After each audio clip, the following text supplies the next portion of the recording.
Transformative Soul Signals podcast with your hosts, Lynnessa and Monique. Join us as we share our genuine perspectives, guidance, and experiences. And as we navigate transformative healing journeys and spirituality. Hello, beautiful people. How are you? Hope everything is well. I had to take a break, and as I often do, I'm getting to learn more about my human design and my energy, like really discovering more about myself on this self-mastery journey. And I'm realizing the best ways for me to work or put stuff out is when the energy is higher or the passion is high, as opposed to when I'm feeling lower energetically, because I can very easily burn myself out when I get distracted or when I'm pulled in too many different directions. And I'm sure that you guys can relate. So I just wanted to share something I've been struggling with my whole life in hopes that you guys, relate and know you're not alone. And it isn't until recently that I put more focus on trying to master this. And that is the ongoing battle between my head and my heart. Of course, I'm still working on this. The journey's never finished. There's some days when I feel like I just want to pull all my hair out. And then there's days when I'm more balanced or centered, and no matter what is going on around me, I'm handling it like a boss, or at least I like to think so. But lately, I feel like there's been more times where I'm overwhelmed or I'm not handling it. And as a recovering perfectionist, this is hard because the old me just wants to be like, oh, please stop, stop crying, stop procrastinating, put your big girl panties on, do what you need to do, and stop complaining. And it's harder than that. It can be completely debilitating. And I'm starting to really understand that it's crucial to be forgiving of myself and loving to myself and honor the rhythms of my body and my energy. And that is the point of learning about them, So originally today I was going to talk about self-sabotage. And honestly, this kind of ties into that. Because when your head takes over too much or your heart takes over too much, that causes you to be stagnant. So, and that's when analysis paralysis kicks in. That's when fear and worry starts. That's when you lose focus or passion and you're not able to accomplish the goals that you originally set out to accomplish. And as you guys know, this platform is all about me and Willow and the different, guests and people that will eventually bring on, sharing our healing experience so that we can hopefully help you do the same thing. And I want to be completely transparent. This is the hardest thing I'm dealing with right now. It's like the hardest thing for me to overcome. I keep getting told by my spirit guides and my spirit team, just take things one step at a time, take things day by day. But sometimes I feel like it's not that easy. The mind is a very powerful force, and it's very convincing because it's built to protect you. And so in protecting you, it's like a machine. It takes data, and in this case, the data would be your past experiences. It filters out those experiences and then comes back with a decision that is supposed to protect you and keep you from being hurt or feeling hurt again. And sometimes that's great and very useful, but only when it's balanced with your heart, and only when the data isn't skewed by the crappy experiences you've had, or the damage, people who've affected you. Because if you're a very logical or rational person, which I tend to be, then your mind takes over, and it's like your mind is running the ship instead of you. And this can result in you seeing things from a jaded perspective, you not following your spirit or your inner guidance and intuition, because there are some things that the mind cannot know. The mind is just like a data processor. So there are some eventualities or circumstances or factors that the mind is not privy to. So it's like you kind of have to temporarily ignore your mind or your programming until you heal it or change your mindset, which would end up providing new data for your mind, reprogram yourself. And that's something that I've been working on for the past couple of years. And let me just tell you, it's no freaking picnic. It's very hard. And even with all of the miraculous things that I've seen and experienced since my spiritual awakening, I've literally seen my spirit guides in front of me, when I've had astral trips, and even with that, and with their guidance and reassurance and all of the love I feel and support I feel, my mind still makes me think certain things that just aren't true. So my heart definitely goes out to those of you listening who can relate to what I'm saying, because it's not easy to do. And I just wanted to share with you guys something that I've been personally struggling with. And, like I've mentioned before with my relationship, I know he is the one for me. I know he's my divine partner. Although I feel like there's still a lot of growth and a lot of healing that both of us have to do to get to a place where I could reasonably say I have no worries. But honestly, I'm not there yet. I don't think that'll ever happen, but at least I'm working towards it. And because I'm not there, it's very easy for my mind to take over and make me believe certain things that simply aren't true. And the danger of doing this is you are what you think. Let me say that again. You are what you think. So if I continue to think certain things negatively or obsess about certain things, then those very thoughts are going to create the outcome that I don't want to see.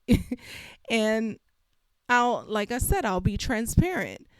So I told you guys before that my boyfriend and I are in a long distance relationship. He's in Nigeria and I am in the States. So that in itself, there are so many hurdles to overcome, but there's so many pre-notions and societal judgments that come with that.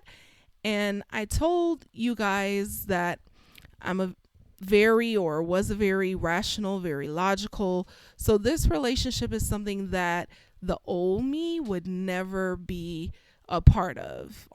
And that's one of many ways I know that this is divine. And trust me, in the beginning, I ran from it. I tried to reject it.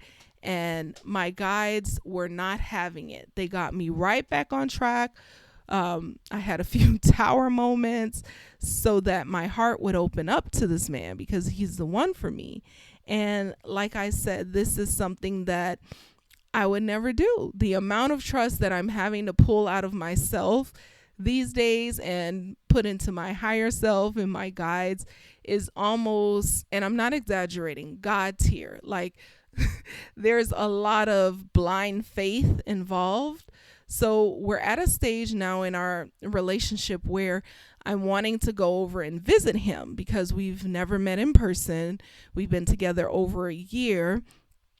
And with the borders not open yet fully to like regular Nigerian tourists, it's easier this way for me to go over there. Plus, I've always wanted to go. So I'm sure a lot of you know about like different stereotypes and stigmas that are attached to Africa, especially Nigeria. And I've had to face the gamut of those things, especially when I talk to my family and friends. I've gotten a lot of pushback and resistance in the past, all, around me, society, but my spirit and my guides, even his higher self, who is always visiting me and healing me and helping me, they are all pushing me forward. So I know I'm heading in the right direction. I keep getting, reminded and shown that I'm in alignment. But my mind and the forces outside of me, they have me question every move I make. Like, are you crazy? Don't do this. Maybe he's just going to take advantage. Maybe he's going to leave you. He is this. He is that. You have a child. Are you crazy? You're going over there? It's dangerous. You don't know anybody. He just wants your money. And to that, I crack up because I'm like, I'm rich in spirit. It just, it hasn't materialized in the 3D yet. But one day it will materialize. But, seriously, there's just a lot of different things that I keep hearing everywhere. But it's funny because I get bad examples, but then I get really good examples also of relationships, kind of like mine. But my inside is saying you're doing the right thing. My heart is saying move forward, and that this is a major lesson I need for my soul's development and growth. So it's all about following my inner guidance system to a fault. And no matter what is happening on the outside, I have to be centered and calm on the inside. And I have to think the best. I have to think optimistically, positively, joyfully. I have to think from a place of unconditional love, because then and only then will my mind be reconditioned to have better thoughts. And those thoughts are very important, because having those thoughts is going to create the reality that I'm seeking. And if I fall into the traps of looking for external validation or approval from other people, family, friends, society, then that is going to unravel and undo everything that I've worked so hard for over the past couple of years, to recondition my mindset and make my thoughts positive. So I say all of that today to say, I just want to encourage everyone listening that it's very possible to balance between your head and your heart. It just takes daily effort. Like in my case, it's an everyday thing, honestly. And I wanted to share some things that have helped me tremendously along the way so that, it can hopefully help you. So when you feel your mind racing, stop it in its tracks. And the best way to do this is spend your time having fun. I know it sounds easy, but when you are a thinker, overthinker, worry wart, whatever you want to call it, you very easily lose a lot of time thinking instead of living your life and having fun. And by fun, that could be doing something as simple as or creative as art, dancing, cooking, listening to music. Find ways to quiet your mind. The number one tool I use, and I try to make it a point to do it every day, is meditation. There has been nothing that has helped me more than meditation. And I like to do a few guided ones, but mostly I love to do the sound baths or the ones with the 3D soundscapes. There's this app called Synctuition who has an amazing meditation program. And if you're someone who has like clairaudience or you love music, that kind of meditation program would be great or perfect. And I'll leave the link in the description for that one. Another thing that helps to recondition your mind is when you feel yourself thinking something negative or nihilistic or self sabotaging or anything that you don't know to be 100% true. Stop it and flip it to the positive. Like, I'll give you an example because I was struggling with abandonment issues at the beginning of this relationship. And one of the things I would think of is like, oh, okay, he hasn't called me back. It's been a few hours. That must mean he's about to ghost me or he's going to abandon me, which is so irrational, you know? And if you're an overthinker, your mind will just go down a rabbit hole, imagining things, you know, that aren't going to happen. You know, you'll start to construct all of these narratives that never play out just because you're letting your mind run the show. So, for an example, like that, before you can even get out, oh, he's about to ghost me, flip it to something like, oh, he hasn't called because he's busy. He hasn't called because something else could have happened. You know, maybe something happened to his phone, or maybe he's waiting till he has more time that he can give me a quality conversation. You know, try to make it positive. Like, maybe, you know, he's saving me for the last phone call of the day because that's how he unwinds. You know, just don't put anything negative. And for those of you living in the States, I'm sure you'll understand what I say, because Donald Trump, and I've said this before and you may laugh, but it's true. He is good at flipping the narrative.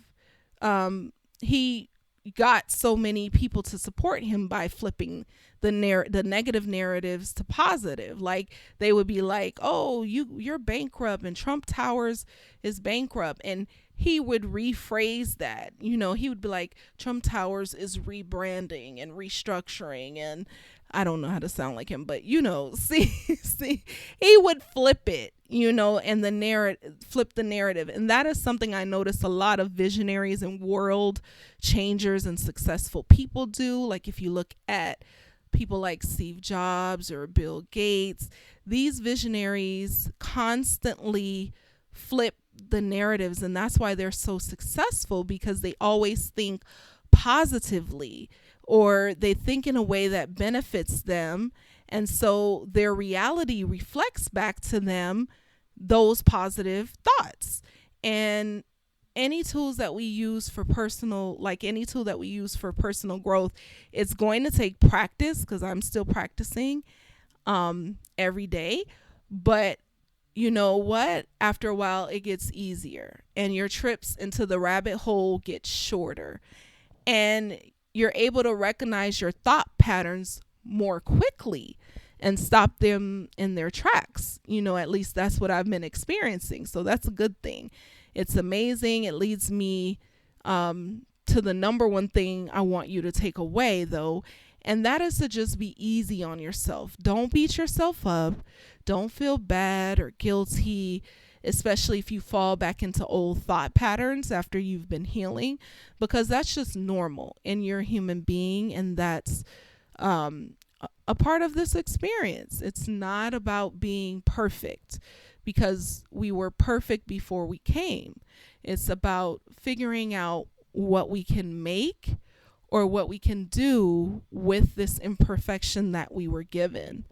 You know, so don't worry if you ever falter. It took a lot of crap to make you, you know, have that mindset. And it's going to take a lot of work for you to undo that mindset, you know. And depending on how you are, some other things that work, you know, spending time in nature, because honestly, nature really does heal you. You know what I'm saying? Like, whenever I'm having bad thoughts, when I go sit in the sun or lay in the grass or walk bare feet, it really helps me. So just find ways to spend your time doing the things that bring you joy, no matter how simple they seem. Because the more time you spend doing those things, the less time you spend thinking. The more time you spend in a state of flow, that is when all of the magic happens. That's when you attract all of the things that you want for yourself. That's when you get really creative and productive. And, just be easy, be easy with yourself, loving and gentle with yourself. So I hope, that this helps someone out there or anyone who's listening.